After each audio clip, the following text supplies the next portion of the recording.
Hi, you're listening to Book Chat with author Vivian E. Moore.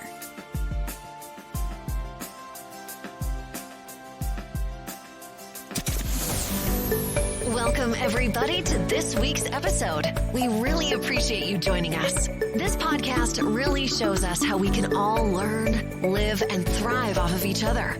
By sharing our knowledge through our conversations, we will impart some knowledge whilst learning ourselves how to progress even further. Here is your host.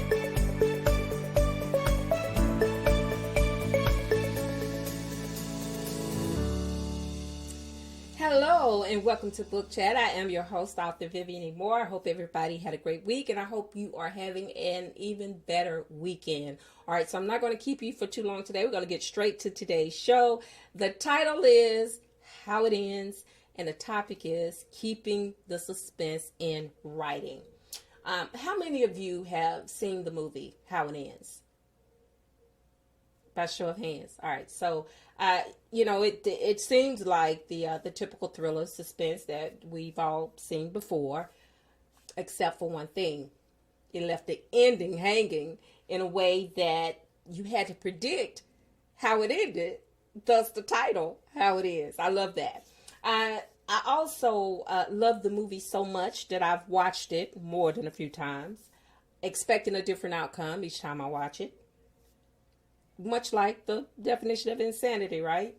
Still, it was so good to where when I watch it, some people get that same that same impression when they watch the movie Titanic. When they get to the end, they want a different ending than the one that the writer James Cameron set in place for them. For the movie. And so you're disappointed. I'll just put it that way. You're disappointed each time you watch that movie because you want it to end in a different way. You want Jack and Rose to, actually make a life together and not have him drown and then her go on. But that's just how it is, okay? But still, overall, that was a great movie. Just like How It Ends, it's a great movie because the ending is so unexpected. And so I don't want to give too much away if you haven't watched it yet. How It Ends came out a few years ago. It's on Netflix. If you have a subscription, you can watch it. If not, then, you may have to go to a family member or a friend's house who has an active Netflix account so you can watch it. It's good. You'll like it. I guarantee you will like it. But still, isn't it exciting and suspenseful when you watch movies like that? And let me just tell you, even in a good book, those elements are necessary. Excitement and suspense. They are so necessary, whether you're watching a movie or reading a book, because they keep you engaged. Now, if you follow the plot or the tone of a movie or a book, you should be able to guess what happens next. Now, that's if it's a weak storyline, okay, or weak plot.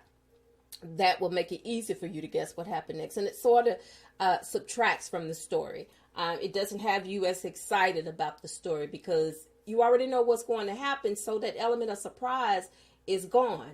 But with a great story, it will leave you guessing until the end. If a storyline becomes too predictable, that will ruin the plot for sure. Okay. So we don't want that. And that's why we are having this discussion today. We want to know how it ends, but we also want to keep the suspense in writing. Predictability is not a bad thing. Okay, let me just put that on the table right now.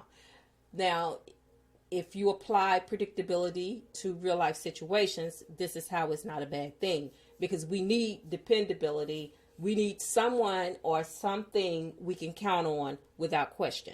Okay, so that level of predictability, that's needed. All right, so and some of those same elements in storytelling or story writing is necessary, but not to the point to where you make it easy, okay, for the readers to guess where the story is going. All right. And so this is why it's so important for us to have this discussion today, to talk about how we keep the suspense in writing without being predictable. All right. So how do we do this, you might ask? Well, that's why I'm here today, to tell you how to do it, or to help you understand how to do it. Okay. So the best way to do it is to keep the expectations in place without doing the expected. All right. A story's ending always remains in the hands of a clever writer. Okay, whether it's a good story plot line or it's a bad one, they still have the control. So you as writers, this is where you really want to pay attention. All right. Unlike real life, that throws us curveballs every once in a while. And sometimes those curveballs can be doozies. All right. But don't we enjoy those unexpected pleasures that life sometimes hands us? I know you do, because I do too. Sometimes we love, getting something unexpected, or having something gifted to us unexpected, or having some news that's unexpected. As long as it's good news, nobody wants to hear bad news. I mean, that's life. We're gonna get the good and the bad. But it is so much more enjoyable when you get those great unexpected things in your life. All right. And so the same is true with unpredictable plot lines. All right. Think of it that way. Unpredictable plots begin with spectacular storylines and explosive endings, regardless of the genre. It doesn't matter if you write romance or if you write thriller, suspense, horror, whatever. They all have the same elements. They need those same elements, all right, to sell the story, to engage the readers, and to keep them engaged throughout the entire story. A storyline should have a well-written plot, all right? That's one of the main ingredients of a good story, that will have twists and turns and drama, action, and suspense. Readers expect that regardless of the genre. Again, we all want happy endings based on predictability, all right? But a great writer will let the tension build and have you guess what happens next. Don't you just love that? When you can't figure it out, it's like an Agatha Christie mystery. It's like, okay, so I got this clue and I got that clue, but I still don't know what's going to happen. See, that's a wonderful storyline right there. That is the amazing creativity of a great writer that will have you guessing all the way to the end. All right, because you want that excitement. If a book is boring, trust me, I have read so many books where I figured out the plot in the first paragraph. I'm like, okay. And then there's some where, it keeps me hanging on for a little bit. And then I get to the end and it's like, okay, well, I expected that anyway, but you've put so much time and effort into reading the story to where it's like, okay, well, you can't give up on it now because you've invested all this time. So now you got to finish it. All right. So, but anyway, if you are a thriller and suspense writer, I love those type of books. So, you can shoot me an email and tell me where to find your book, and I will most definitely read it and give you a review, because I'm a romance writer, but now I'm into I still write romance, but I love mystery and thrillers more so than reading romance novels. Okay, it's like I've sort of passed that jump. That's why the plot of How It Ends wasn't as predictable as most apocalyptic movies tend to be. And I'm going to tell you another good apocalyptic story. Okay, I like zombie movies. I haven't always liked zombie movies, but I like zombie movies now.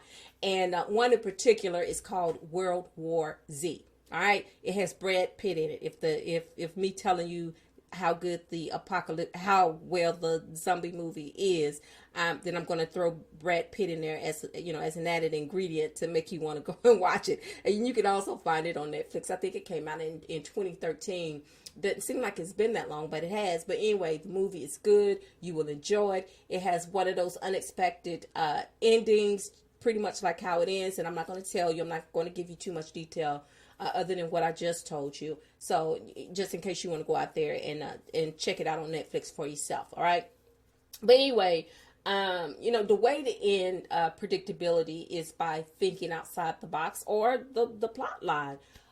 Most of us are familiar with the term red herrings, and basically what that is clues that mislead readers. All right, so even if you've never read a book, but if you watch the news or our government in action, they are everywhere. All right. So, just listen to them. They will try to misdirect, try to mislead you, send you on these tandems that make absolutely no sense. Those are red herrings. Okay. They throw those in to keep that political, I call it political misbehavior, in action. That's what they do. All right. So now, let's move on from that. Okay. But still, red herrings are great in books. Okay. You need them. All right. But with equal measures of conflict and pacing. Now, you don't want to ever get too far ahead of the story or add too many twists and turns, because that confuses readers. We don't ever want to confuse them to the point to where they can never get back on track. All right. It's where you've lost them and it's like, okay, I'm done with this book because it makes absolutely no sense. And that's what happens when you have too many plot twists and turns. But if you have the exact amount that you need to keep a story engaging and active, that's what you want to do. Okay, those are the elements that you want to add because they are so necessary. And, but you want to keep just enough of those things, that unpredictability, without the book becoming a cliffhanger. Okay, now, I like cliffhangers if I know that it's a series. All right, I don't want to read a book that ends in a cliffhanger if I don't know in advance this is a series. But now, the way books are written, they sort of give you the heads up that this is a series. They'll tell you this is book 1 or whatever. So that way you know not to expect an ending in that first book. It'll be several more books before you actually get to the ending. And that sort of keeps you excited as well. Now, my idea of unpredictability in writing is it's like a puzzle that only reveals what it truly will become once all the parts are in place. And that is how you write a book that is unpredictable. Okay? That's how you do it. It's like that. It's like a puzzle. You start putting all the pieces together, and you really don't get that overall picture until everything falls into place. All right? It's that unexpected element of unpredictability that is so engaging to readers. So learn how to write that way if you haven't already figured that out. Okay. Now again, if you use the tips that I've listed above, this will also keep the readers engaged, unsuspecting but loving how it ends. All right, guys, that is the show for today. I hope that you found something useful with today's show. If not, then, I have room to improve before we get to the next one. All right. So, but remember, you can listen to Book Chat wherever you listen to your favorite podcast.